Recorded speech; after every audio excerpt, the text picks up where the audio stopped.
Bom dia para quem está no Brasil, boa tarde para quem está na Europa. Vamos conversar?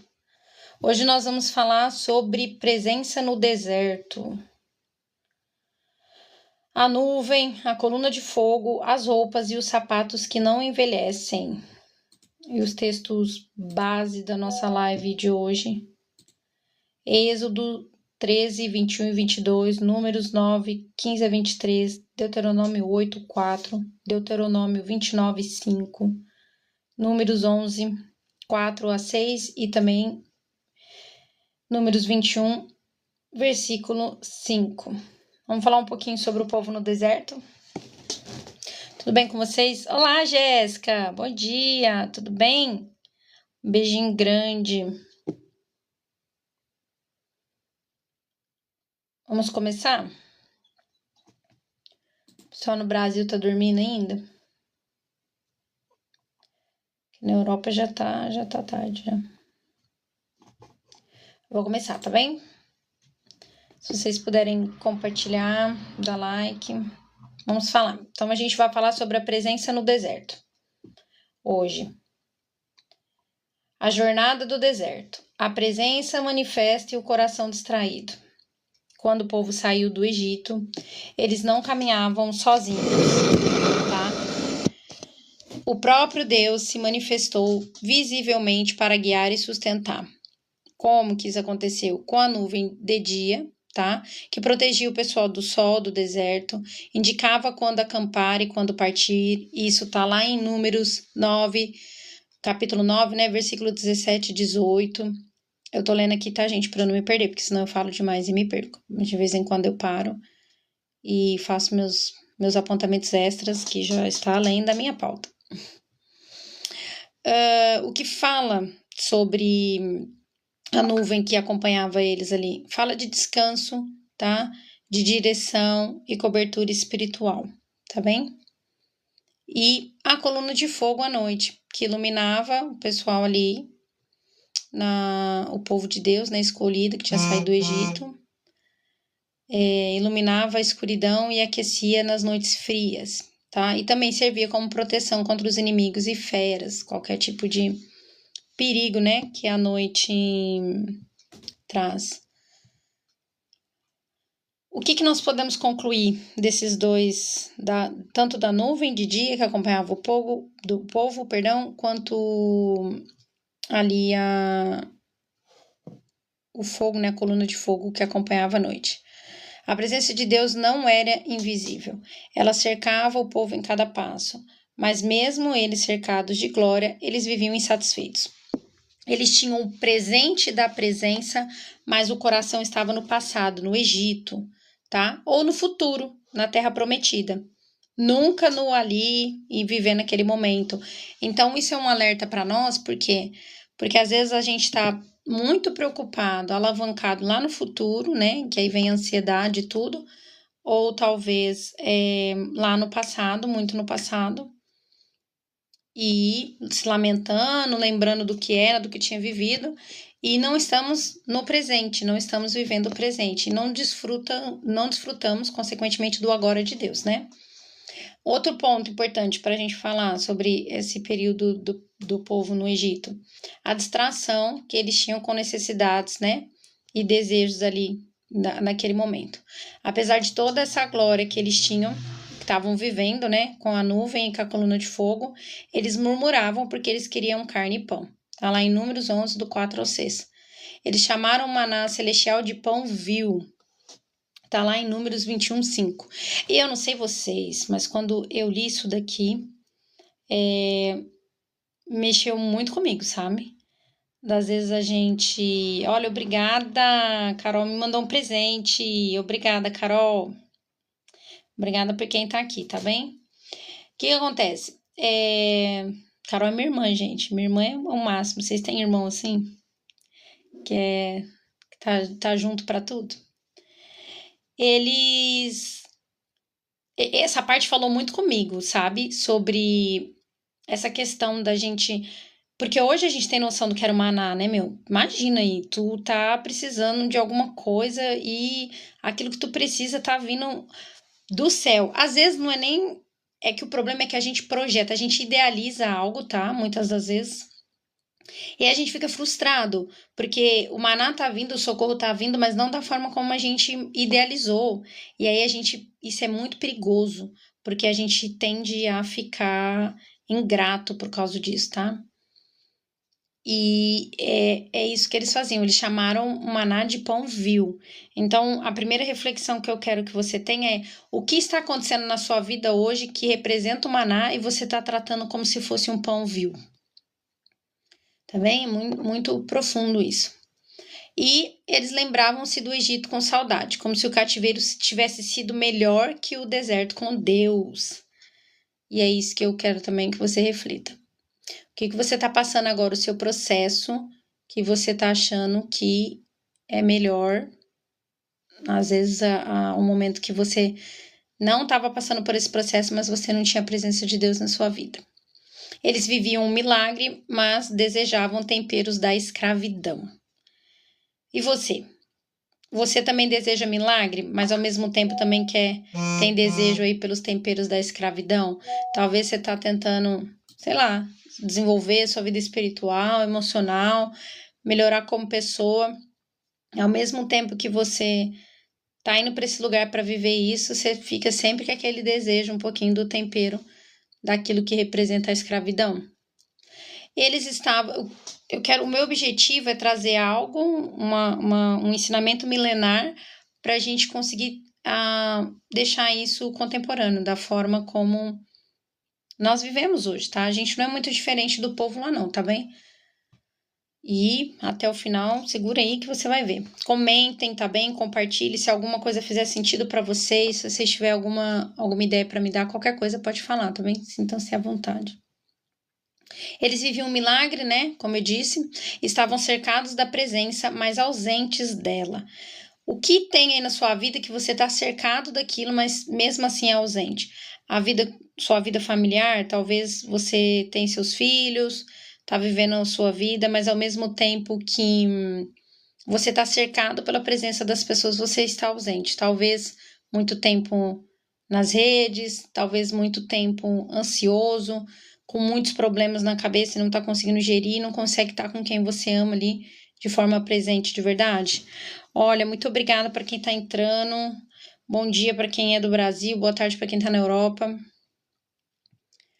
A carne deles, né, ali os desejos, clamavam mais alto que o espírito. E a murmuração ofuscava a nuvem, a presença, a coluna de fogo. Quantas vezes o Espírito está sobre nós, nos guiando e nos sustentando, mas a nossa atenção está nas carências e desejos?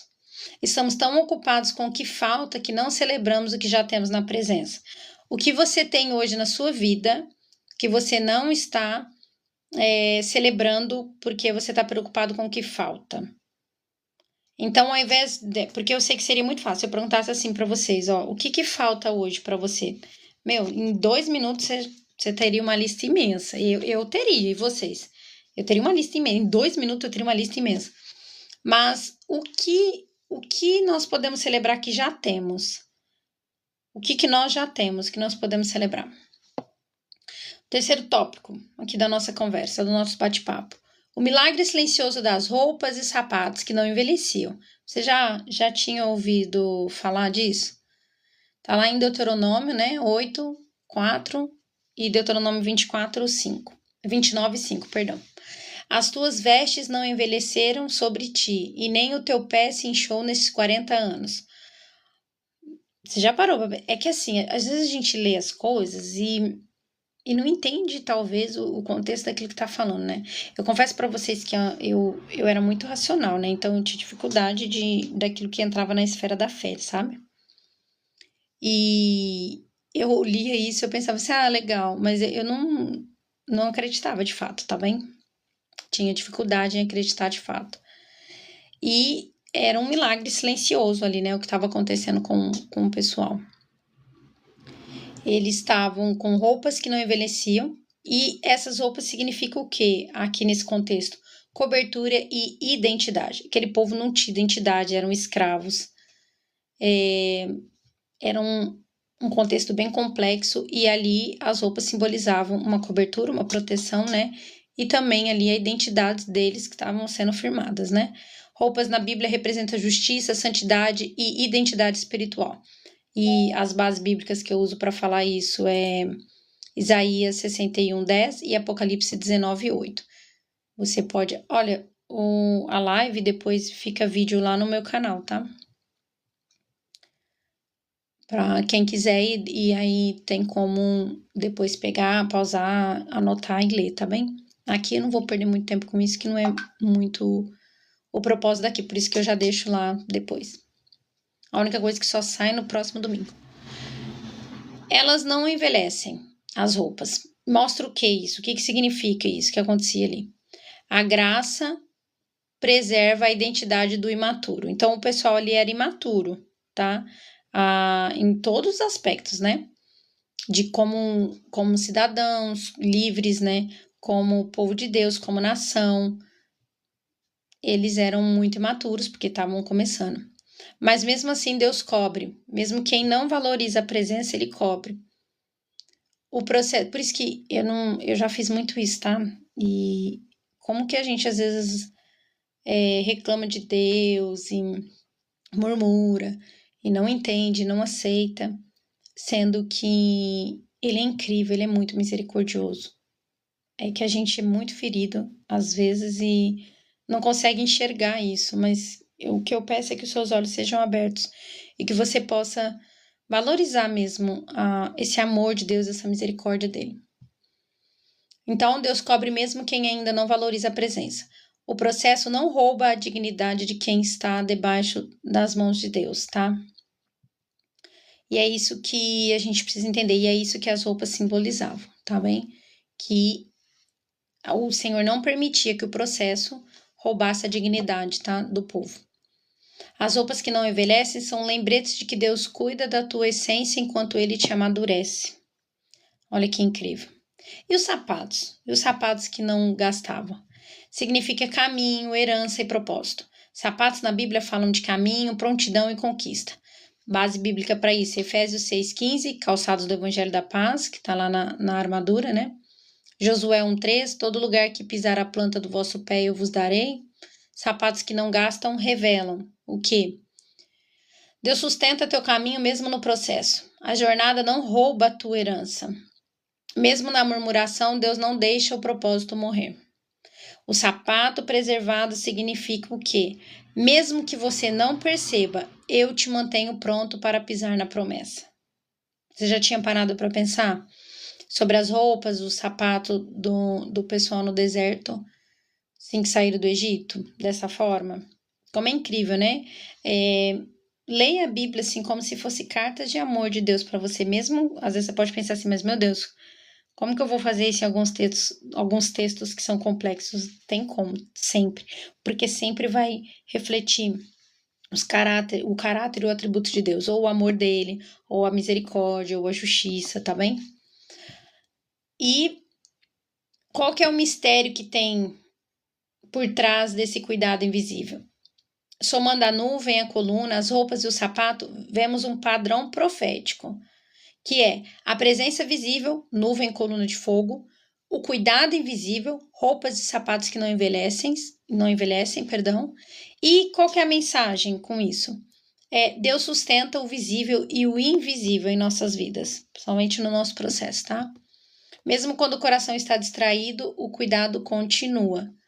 Mas quem não desperta para a presença vive de sustento sem desfrutar a glória, sabe? Não basta ser sustentado, é preciso ser transformado pela presença. Eu vou falar uma coisa para vocês. Deus, ele é tão misericordioso que mesmo a gente murmurando e não entendendo e não valorizando, ele ainda mantém ali esse sustento e tudo isso. Mas eu hoje sou uma pessoa inconformada, eu não quero me conformar com as migalhas. E o que eu peço a Deus é que para você também seja uma pessoa assim. Porque não basta ser só sustentado, não basta. A gente tem que ser transformado pela presença, a gente tem que honrar e valorizar a presença. A gente tem que parar de sair a gente tem que parar, a gente tem que sair do automático, nós temos que sair do automático e valorizar o incrível, o sobrenatural que está acontecendo, mas que nós não conseguimos ver, porque estamos focados, ai, quero pão, ai, quero carne, ai, não sei o que tem, ai, o Egito. A gente está ou ancorado lá no futuro, nosso processo atencional ancorado lá no futuro, e aí isso dá uma ansiedade absurda, uma aceleração, uma falsa urgência. Essa ansiedade, essa falsa urgência, ela pode até mudar a percepção do tempo nas nossas vidas, infelizmente. Ah, Joelma, que loucura, não. Espera numa fila, num banco, no que for, em qualquer lugar, e conta 5 minutos, e vê passar ali 5 minutos, e os mesmos 5 minutos faz, sei lá, aqui na rede social. A sua realidade do tempo ela é alterada dependendo de como você está, do que você está fazendo. Então, isso é uma realidade, não é besteira. Só que o que nós temos que ver? Que tudo isso nós temos que nos posicionar. De tipo, às vezes está acontecendo algo incrível aqui à volta, mas porque a barriga quer pão, a gente não consegue enxergar. E aí, por favor, não fique preso no pão, na carne, lá no pessoal. Traga isso para sua realidade hoje, tá? O que está acontecendo na sua vida? Perdão. O que está acontecendo na sua vida hoje de incrível que você não consegue ver porque você está ou ancorado no futuro, super ansioso, ou no passado. Depressão é excesso de passado, ansiedade é excesso de futuro. Nós precisamos estar ancorados no tempo certo, no presente, tá? Porque senão vamos perder isso. E aí, disso aqui que eu falei, o que a gente pode aplicar na nossa vida hoje? Para usufruir da presença, como Israel não fez, tá? Precisamos honrar a presença antes da promessa. Então, ou ele estava ou com os olhos lá na promessa ou com os olhos no Egito, tá? E não queria ver o deserto. E é óbvio que isso acontece muitas vezes na nossa vida. Se você tem um Egito lá para trás, que por mais que fosse difícil, era o que você tinha de seguro, né? De fato, era o que você sabia, que você tinha previsibilidade, e ao mesmo tempo você tem uma promessa, terra prometida lá, expectativa, você tem que entender que você tem um deserto entre esses dois. E é natural a gente querer fugir do deserto. Ou algumas pessoas mais que tem aí mais uma melancolia, algo mais assim, pode ficar mais no passado. Alguém mais que é uma pessoa mais executora, pode ir para o futuro, mas o que a gente tem que entender é que a gente precisa viver no deserto, que o deserto também é a beleza, que no deserto há nuvem, a coluna de fogo, que no deserto há coisas que acontecem que são incríveis, meu. Isso é a maior maturidade do ser humano, é a gente não... E eu não tô romantizando o processo, tá? Que às vezes é difícil mesmo. Mas a maior imaturidade que temos é nós não falarmos assim, em qualquer circunstância, olha, o que eu posso, o que isso aqui pode me trazer um ensinamento, entende? Esse é o diferencial, tá? O deserto não é punição, é lugar de encontro. Nós devemos parar de olhar para o Egito, para o passado. O passado conhecido não é melhor que o futuro com Deus. Lembre-se sempre disso. O passado, mesmo que conhecido, mesmo que garantia, ele não é melhor do que o futuro com Deus. Nós temos que celebrar o cuidado invisível. Há milagres diários que já estão acontecendo. Ei, há milagres na sua vida diários que já estão acontecendo e você precisa abrir os seus olhos para isso. Escolher o deleite da presença hoje é o que nós devemos nos posicionar. Então, se você que me ouviu até aqui e alguma coisa que você ouviu fez sentido e você falar, poxa, é isso. O que eu convido você é isso, é escolher o deleite da presença hoje, independente de qualquer outra circunstância, tá bem? Antes de conquistar Canaã, aprecie o céu no deserto. Eu tinha uma mania de falsa urgência, eu era muito ansiosa, tá? Muito mesmo. E aí eu meio que parei de contemplar tudo. A ansiedade, ela é bem complicada. Todo mundo fala da depressão, mas a ansiedade eu acho que hoje é meio que parece que tá misturada no oxigênio, sabe? É a sensação que eu tenho. Bem-vindo todo mundo que tá aqui, também, que tá chegando aqui. Sintam-se à vontade, podem comentar, tá bem? E tudo, a live fica depois gravada no meu canal, tá bem? No próximo domingo ela vai pro canal. O que acontece? A ansiedade, ela é um veneno, sabe? Ela é um veneno. A Jéssica. Oi, Jéssica, tudo bem? Seja bem-vinda. Bom dia para quem tá no Brasil, boa tarde para quem tá na Europa, tá bem? E o que acontece? Tipo, a ansiedade, ela tira esse privilégio, a dádiva que a gente tem de contemplação, sabe? E isso aqui não é conversa riponga, não é um negócio místico, eu não tô falando disso. Tô falando da gente começar a contemplar as coisas. Às vezes, tu é muito ansioso, começa a treinar isso, contemplar as coisas, que pode te ajudar muito, sabe? E quando eu comecei a mudar ali, permitir Deus editar o meu comportamento, acessar essa parte da falsa urgência e tudo isso, é um negócio surreal, assim, sabe? Eu não olhava pro céu. Ei, você que não olha pro céu, você precisa me ouvir. Eu não olhava pro céu, gente. Eu não conseguia sentir o vento. Tá tão no automático que eu não prestava atenção, não prestava atenção na natureza. E talvez você que é mais assim, uma pessoa mais ativa, né? Pode falar assim, ai, que conversa boba. E não é bobo, meu. A natureza nos acalma, faz muita diferença nisso. As coisas, Deus fala com a gente das formas mais simples, sabe? Então eu te convido para acessar esse lugar, tá bem?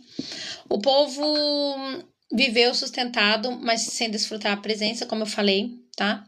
Roupas e sapatos preservados foram sinais de graça sustentadora de Deus para os imaturos. A nuvem e a coluna foram sinais de glória disponível para quem decide se render. Hoje, para nós, o que eu quero que você saia daqui entendendo? Quem só quer pão e carne vive de milagres, é verdade, tá? Isso é um fato, isso é um ponto, isso é uma coisa. Mas morre no deserto. E eu não sei você, mas eu não vou morrer no deserto, não. Eu vou para a terra prometida. Tudo aquilo que Deus prometeu. E eu tô falando do que eu tenho para viver aqui, nesse plano, nessa vida, nessa terra.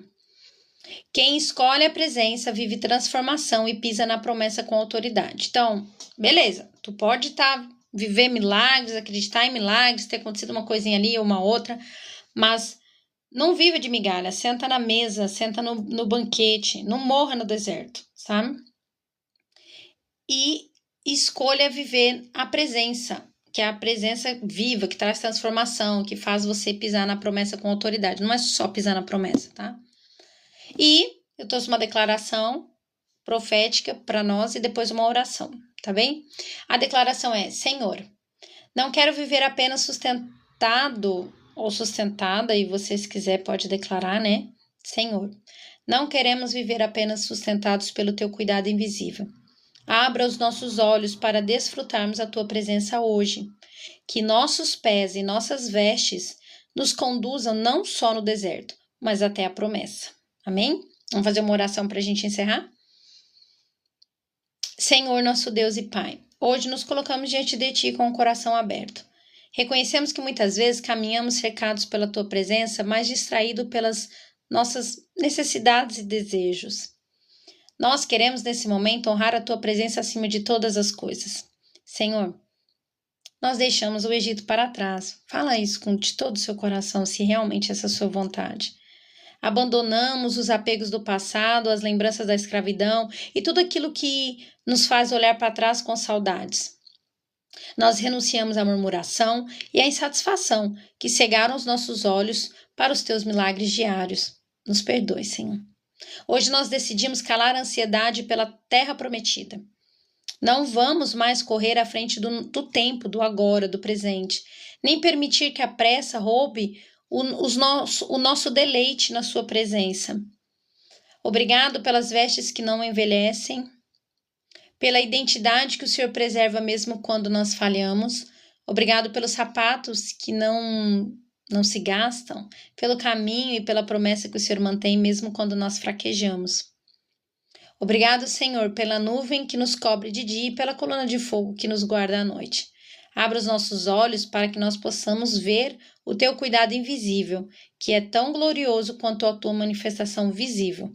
Abra os nossos olhos para que nós possamos ver o teu cuidado sobre nós, sempre, nos detalhes, em tudo. Ensina-nos a viver o hoje na tua presença, a valorizar cada detalhe do teu cuidado, a desfrutar do céu no nosso deserto. Nós te honramos, Senhor. Nós descansamos na tua glória e decidimos caminhar sem murmurar, sem olhar para trás e sem nos desesperar pelo amanhã, porque o hoje já é santo na tua presença. Em nome de Jesus, amém. Muito obrigada, Deus abençoe sua vida, vai aproveitar aí seu domingo. Olha, se não é você que tem o controle das redes, elas te usam. Você que está sendo produto, elas não podem te dominar, domine você. Então, tenha limites, contemple a vida, sei lá, fica com alguém e fala assim, olha, tem alguns hábitos que eu mudei. Por exemplo, se eu tô na mesa com alguém, eu não estou com meu telefone, se eu estou, eu coloco ele para baixo a tela, porque eu me proíbo de deixar de usufruir ali, né? De me deliciar, de deleitar com o momento com alguém por causa do telefone. Então eu faço muito isso. Algumas situações tenho tirado, assim, sabe, algumas coisas na minha vida para contemplar ali o momento e viver o momento de verdade, sabe? Então, um beijinho grande para vocês, para a vida de vocês, tá? Façam isso. Jéssica, faz isso. Às vezes tem alguém falando com a gente. Eu não sei vocês, mas desde que eu mudei isso, eu comecei a ver o tanto que é falta de respeito. É uma falta de respeito absurda. Eu sei que às vezes não dá, né? Às vezes a gente tá trabalhando, hoje a gente trabalha muito no telefone, é aquele momento e tudo. Mas fora disso, às vezes não é uma coisa muito necessária e a gente não dá ali aquele respeito pela pessoa. A gente tá falando, a pessoa tá falando conosco e nós estamos o quê? Olhando no telefone, é falta de respeito, gente. Olho no olho, conversa assim, ó, como eu tô olhando para vocês, conversa com quem você ama. A vida passa. E, infelizmente, nós vivemos como se o hoje fosse eterno, sabe? Nós vivemos como se todo mundo fosse eterno. Temos que parar. Nós não temos que ser ansioso, achando que tudo vai acabar e que sair que nem louco fazendo. Não é isso. Mas nós devemos parar de achando que tudo é eterno, que as pessoas são eternas, que os momentos são eternos. Aproveita quem tá do teu lado. Aí você pode pensar assim, é que tu não sabe quem tá do meu lado. Meu filho, aproveita quem tá do teu lado. Se for alguém tóxico, se for alguém que você tem que aturar, que faz parte do seu deserto, derrame amor. Se não for, tire da sua vida. Mas aproveite quem está do seu lado. Aproveite o tempo. Porque o tempo não brinca não, e ele tá passando. Beijinho grande e até a próxima!